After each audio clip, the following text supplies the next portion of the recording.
Hello, welcome to our online teaching. My name is Doug, and it's great to have you here with us this week as we continue the series we began a few weeks ago, John the Imaginative Gospel. If you were with us last week, you know that I began that series, or as part of that message when I was talking last week, I said we're going to spend months in this book. We're going to be taking a deep dive over a long number of weeks in the book of John, and I want you to know that plan has not changed, even though I'm beginning this message at the very last verse in the very last chapter of the Gospel of John. You didn't miss the whole series. It's okay. But I want to begin at John 21:25, as I said, the last verse in the book that says this: "There are many other things Jesus did. If every one of them were written down, I suppose the whole world would not have room for the books that would be written." Now I start with that verse because I want to make it clear that John had an abundance of material that he could have used for his gospel. He had seen so many great things done by Jesus that he makes this statement about how there's no way that he could have recorded them all in his gospel without his gospel becoming volume upon volume upon volume until, as he says, the whole world is filled with all of the volumes. And so when you think about that verse, it brings me to the verse we're going to look at today. And it causes me to think about them in that the verses we're looking at today are John 2, 1-11, which is the first miracle of Jesus, the first sign of Jesus, as John likes to say. And I was thinking about this last verse in the book of John, talking about all the things that Jesus did in light of the first miracle that John records, and saying, why did he pick this one as the one that he wanted to start Jesus' ministry? It is the story of Jesus turning the water to wine at a wedding in Cana in Galilee. Over the last couple of weeks, we started in chapter 1, and we began chapter 1 looking at, first of all, the prologue, and then we spent some time looking at Jesus' calling of his first few disciples. And that ended at the end of last week, John chapter 1. And now John begins talking about the ministry of Jesus, and this is the story that he chooses to tell as like the introduction to all of the great things that Jesus did. I think about action movies and how action movies like often will start with some big action sequence to draw you in. And oftentimes in a movie that's well done, the action scene at the beginning is the most exciting one except for the one at the climax of the movie. And so John, I think, very intentionally chooses this scene and this story because he's got something important that he wants to say in it. But when I look at this story, I'm like, that's a really interesting choice. Not that it's bad, but it just causes me to ask why. John tells stories of more dramatic miracles in his gospel when you think of Jesus raising Lazarus from the dead. John tells stories of Jesus having a more profound impact on someone's life than providing extra wine at a wedding when you think about Jesus' interaction with the woman at the well. John tells stories that more people would have seen or been aware of if you think of stories like the feeding of the 5,000. The only people who would have known this miracle even happened were Jesus, Mary, Jesus' disciples, and the servants at the wedding. Probably the majority of the wedding guests had no idea that there was a problem with the wine running out, or if there was, that the problem was solved supernaturally. Now, verse 11 at the end of John chapter 2 says that this is Jesus' first miracle. And so maybe that is why John chooses this as the first one. Maybe it's because John wants us to know that this is where it began chronologically as far as the signs that Jesus was doing. But I think that's almost certainly not the only reason. The story is filled with foreshadowing of what is to come and symbolism of all of what Jesus is going to do. And let me just give you one quick example to just kind of get your brain thinking and maybe looking at this story in a deeper way if you want to examine it and study it and meditate on it after I'm done this message. So in John 1:29, which we looked at this, which is taken from the passage we looked at last week, John begins a section of a paragraph of verses where he says, the next day. And then a few verses later, in John 1:35, John again introduces that paragraph with the next day. And then in John 1:43, John introduces what that paragraph has to say with the next day. And so if you're reading along and you're not looking at chapter breaks that cause us often to stop one day and then start again the next, if you were just reading the book of John as a book, after 3 times seeing the next day, the next day, the next day, your thought would probably have been that John is going to use that regularly and that the next story will begin with the next day. And yet John chapter 2 verse 1 begins with on the 3rd day. And that's an incredible thing. We could just be like, okay, so this happened 3 days later.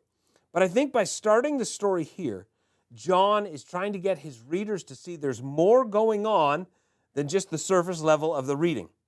The story is more than about Jesus just helping some people out of an embarrassing situation.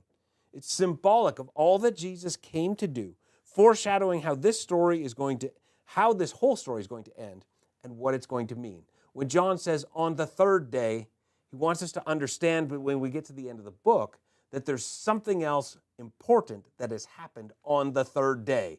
And of course, if we're familiar with the larger story, and we haven't got there in this series, John's referring to Jesus' resurrection from the dead. Now, before we get into John chapter 2, let's just take a moment and let's also jump close to the end of the book. And I want us to look at what the purpose of this gospel is. And if you do any Bible studies, you often see that at the beginning of books or in study Bibles, they will talk about what they think the purpose of this book is. Well, the good news is John actually tells us what is the purpose of his gospel. In John 20, verse 30 and 31, John says this, "Now Jesus performed many other miraculous signs in the presence of the disciples, which are not recorded in this book. But these are recorded so that you may believe that Jesus is the Christ, the Son of God, and that by believing you may have life in his name." Now that makes it pretty clear. John is not writing this gospel for posterity. He's not writing this gospel so that there'd be source material for an eventual documentary on this fascinating historical figure. He is writing these stories to inspire people who didn't get a chance to meet Jesus face to face like John did, to have faith, to believe in him, and that by believing they might have faith. So with that in mind, let's look at the last verse in the story we're looking at this week, John 2:11, which says this, "Jesus did this as the first of his miraculous signs in Cana of Galilee. In this way he revealed his glory, and his disciples believed in him." If the purpose of this book is that we would believe, and he tells us this story caused the disciples to believe, then clearly there are things in this story John wants us to understand that are foundational to believing. And so with that in mind, let's look at the story of Jesus at the wedding of Cana. And the story begins this way, John chapter 2, verse 1. "Now on the 3rd day there was a wedding at Cana in Galilee. Jesus' mother was there, and Jesus and his disciples were also invited to the wedding. When the wine ran out, Jesus' mother said to him, 'They have no wine left.'" Now, it's easy to just read this story and not really think about it, especially if we're familiar with it. And I think one of the problems we have as we mature in our faith and have heard all of these stories so many times is we just begin to gloss over them and not really think about how incredible they are. And when I read these verses, and I'm going to talk about some of the things that strike me in this story, so many times I wish I had a time machine. I wish I could go back and be in the room because the verses just pop up questions in my mind. Questions like, how did Mary find out there was no wine? She's a guest at a wedding. Did she ask for more wine? And they said, sorry, we're out. Did she overhear some servants speaking who are talking about the fact that they're out of wine and be like, uh-oh, I better solve this? Was she some sort of nosy neighbor that saw people talking in a corner and went back and asked them, hey, what's going on? Can I do anything? Second question after that one, which we don't know the answer to, is why did she go to tell Jesus this? And this is the one that startles me more. Assuming she was like the nosy neighbor who saw this frantic conversation and couldn't help herself and went back to this conversation and snuck her way in to find out what was really going on. And then her response is, I know what to do. I'll talk to Jesus. Now, we don't think about that at all because it's a gospel story and the gospels are about Jesus. So Jesus is going to be involved in this somehow. But wait, Jesus has not done any miracles at this point. And he's not a winemaker. Rather, he's a carpenter who's going through a midlife career change into a traveling rabbi. Why in the world would Mary go to Jesus and talk to him about the fact that there's no wine? And if we don't stop to think about it, we think how incredible it is, and something that I think John wants us to get, which is we can bring anything and everything to Jesus. This is such an important thing for us to get. Everything that's going on in our lives, anything that we're facing, anything that's happening, we can bring to Jesus. There is nothing going on that we are not encouraged to talk to Jesus about. Now, I don't know that she knew what Jesus was going to do, but she knew that Jesus could do something and that he probably would do something. She knew her son well enough to know that he would be moved with compassion, as the Gospels numerous times tell us Jesus was. And so she hears about or finds out about somehow this issue that's going to cause the host family so much embarrassment. And she goes to Jesus because she knows he cares. I don't know everything about this son that was miraculously conceived by me, but I do know, after having seen him for his entire life, that when he sees something, he is moved with compassion in response to it. And I just love that about her. I love that she doesn't know what necessarily he's going to do, but she's pretty sure he's going to do something. And I think about our lives, and I think how sometimes we all carry all our stuff on our own, when Jesus is with us and waiting for us to invite him into it, to bring it to him, to talk to him about whatever's going on. And when we do bring it to Jesus, it's normally to ask him to do whatever we've decided would be the best thing for him to do. Mary does not go to Jesus and say, they're out of wine, I've decided what the plan is, and now you need to do this. She simply tells him that. She brings him into the situation and gives him the freedom to do with it what he wants. We don't often do that. We either don't say anything to Jesus about what's going on in our lives, or we come up with the whole plan and then we present the whole plan to Jesus and go, here, Jesus, this is exactly what you should do about the situation that I'm facing. But what John wants us to see is we can invite Jesus into anything and everything. And given that we can do that, as we continue through the story, we see that just as surprising as the beginning of the story is, Jesus' response to Mary is just as surprising. Because Jesus replies in verse 4, and he says, woman, why are you saying this to me? My time has not yet come. And this is not what you'd expect him to say. Like, if you just heard the first 3 verses and whatever you know about Jesus, you'd never heard this story, I doubt very much that you would have thought this would have been his response. He doesn't say, sorry to hear that, Mom. He doesn't say, that's terrible. Is there anything I can do to help? His response can seem very abrupt and almost rude. Woman, why are you saying this to me? My time has not yet come. I think it's important for us to recognize that that term woman is a term that Jesus uses multiple times in the Gospels to refer to his mom as a term of endearment. But still, the statement of why are you saying this to me? My time has not yet come is one that can leave us going, man, what was going on with Jesus? Was he like really upset that they'd run out of wine and he was like just a little bit grumpy? But the key to understanding what's going on here is found in that second sentence. My time has not yet come. Jesus understands that when he starts doing miracles, it's the beginning of his ministry, which is going to lead ultimately to his death and then to his resurrection.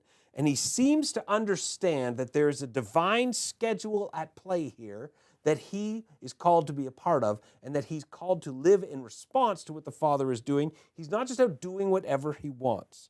And so he talks about multiple times through the book of John that his time has not yet come. And then in John 12:23, at the Last Supper, Jesus says the hour has come.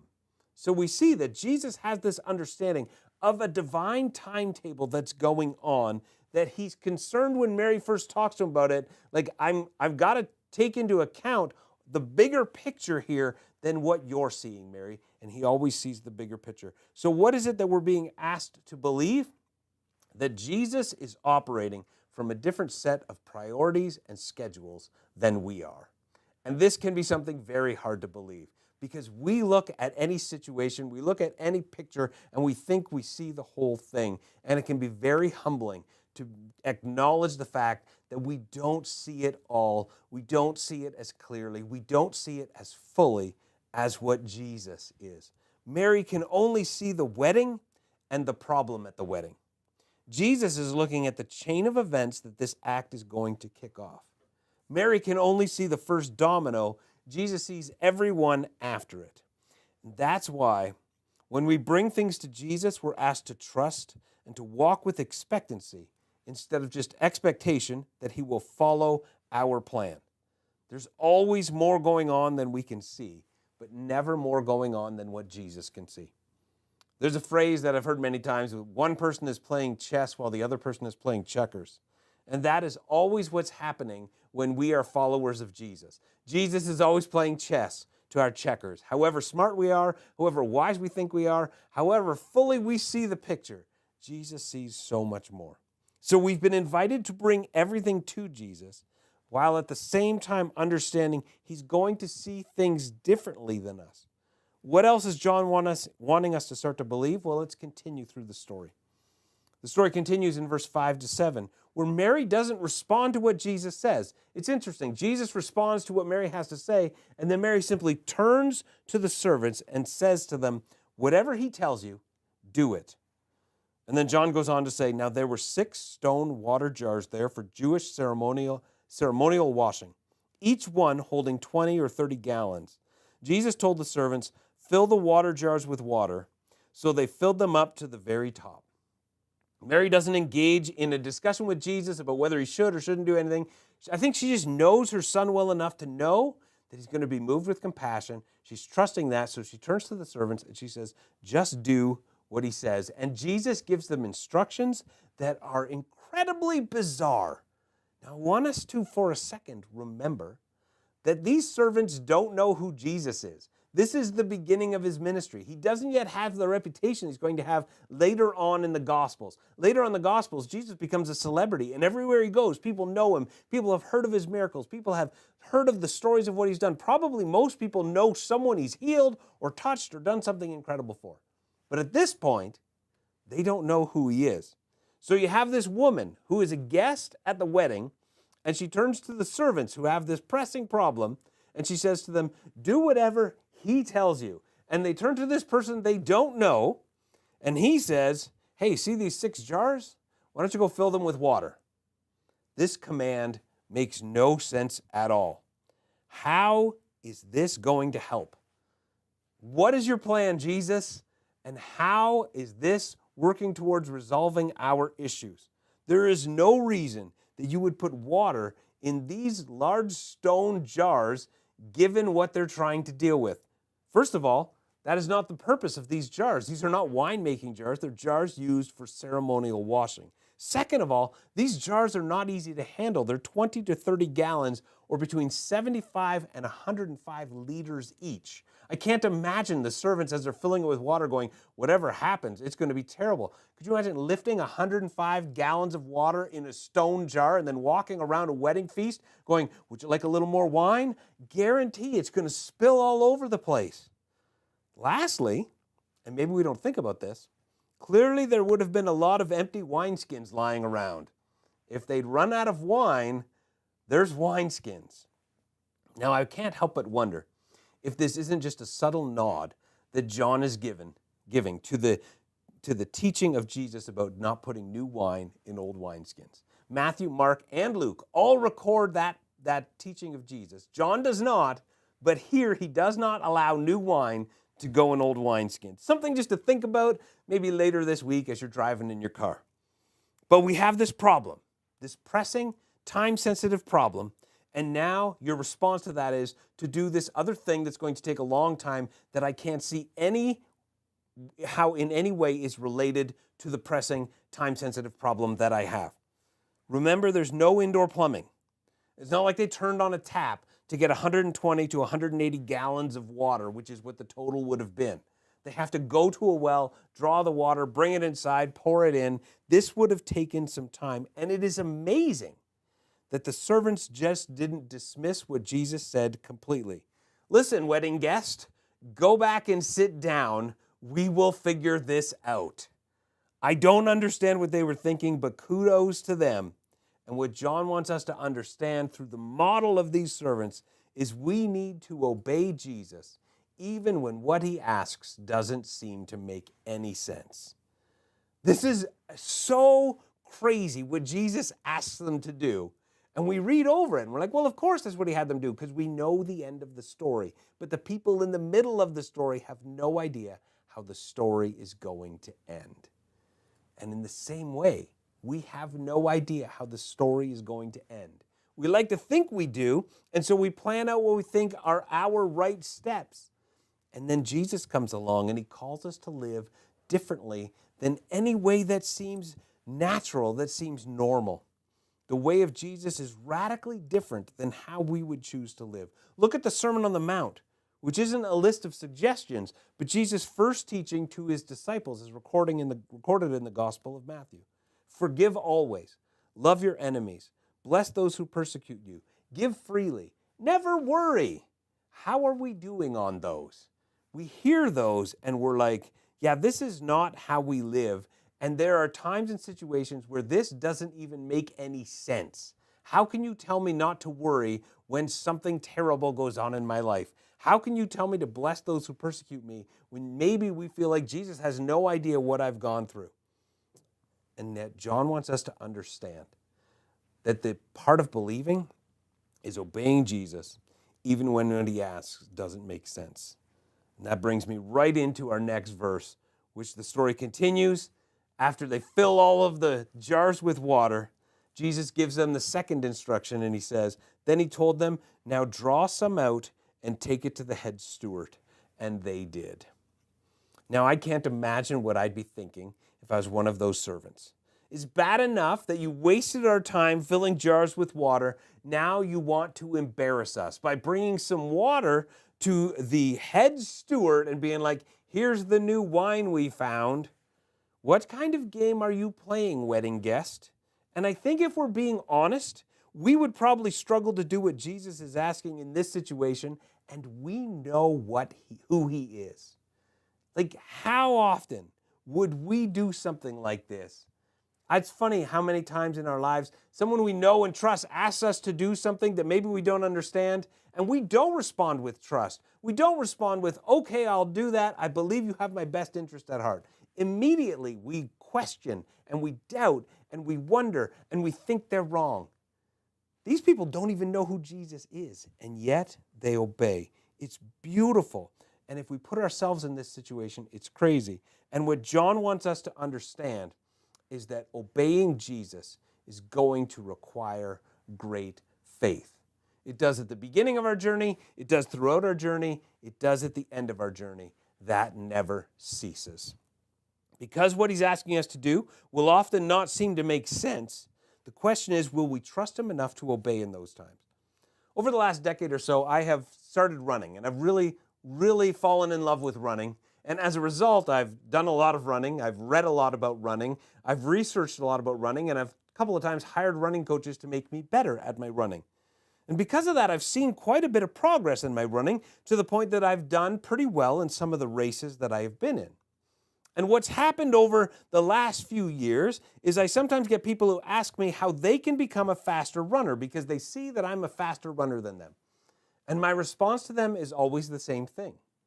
I simply say this: you want to become a faster runner? Spend a lot of time running really slowly.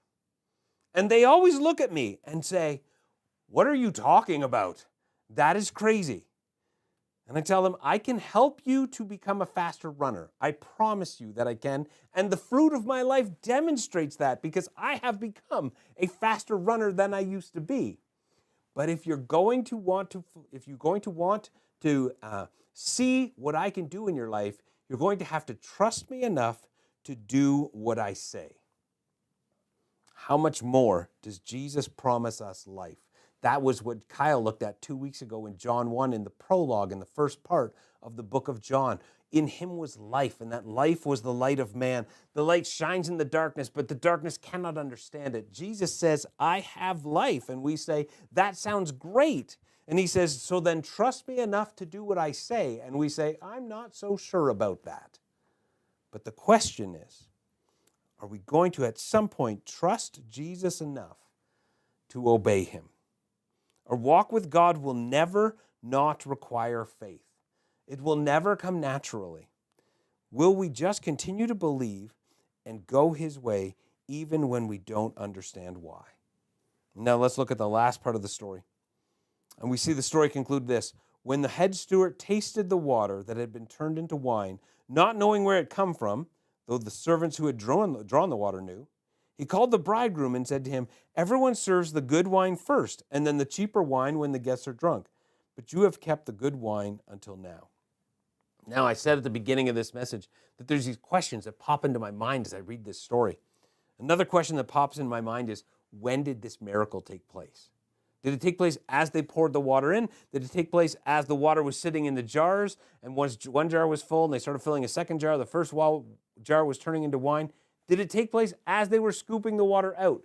Did it take place as they're walking to the head steward?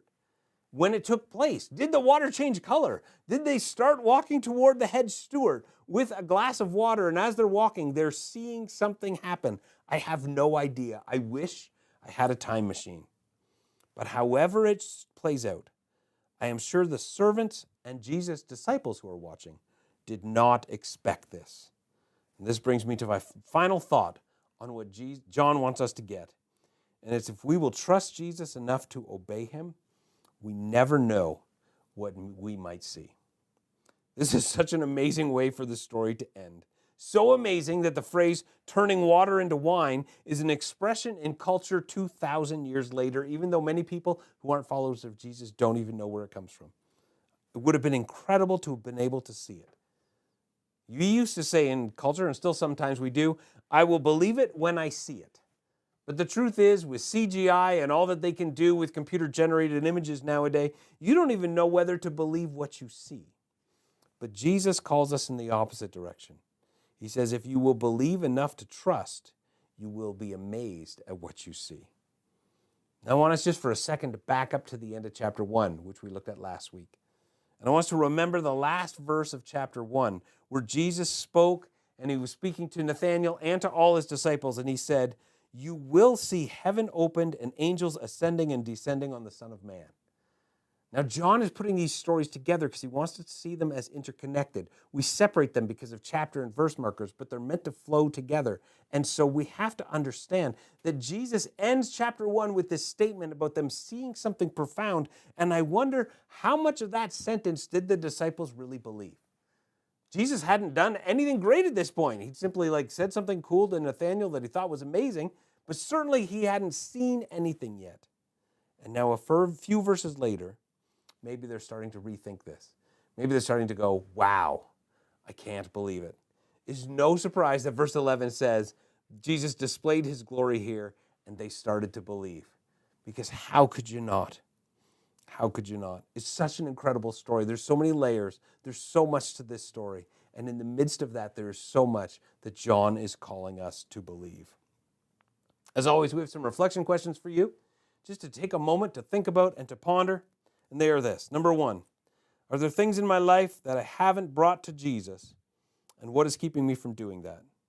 Number 2, what ways of Jesus do I struggle to follow because they don't make sense to me?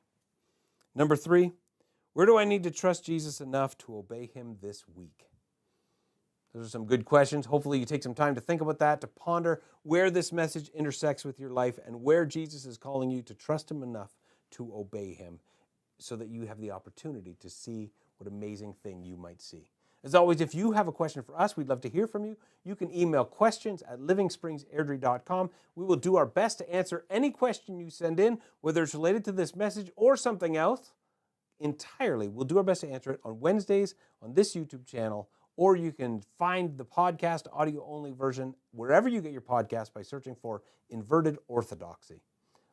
Thank you for joining us. It's great to have you with us. I hope you're being challenged by this journey through the book of John.